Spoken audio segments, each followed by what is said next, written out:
Hi అండి, అందరూ బాగుండాలి, అందులో మేము ఉండాలి.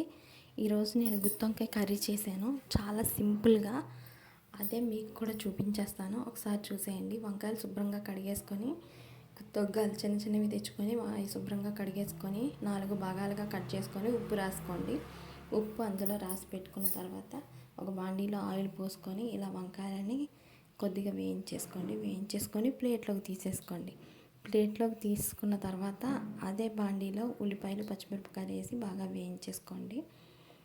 వేయించేసుకొని ఈ వేగిన తర్వాత ఒక మిక్సీ జార్లో అల్లం, చెక్క, లవంగా, యాలకులు, నువ్వులు,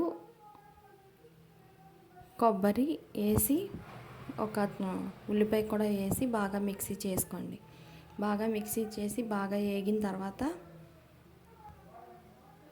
బాగా ఏగిపోవాలి.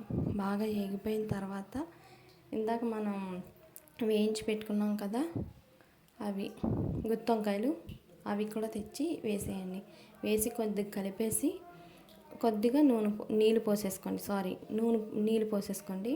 నీళ్ళు పోసుకున్న తర్వాత కాసేపు ఉడకనివ్వండి. అంతే, గుత్తొంకాయ కూర రెడీ అయిపోయింది. నిజంగా సింపుల్గానే ఉంటుంది, చాలా టేస్టీగా కూడా ఉంటుంది. ఒకసారి మీరు కూడా ట్రై చేసేయండి.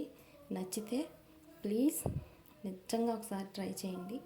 నచ్చితే లైక్ చేయండి, సబ్స్క్రైబ్ చేయండి. Thank you. అయిపోయింది, కూర అయితే దగ్గరగా అయిపోయింది.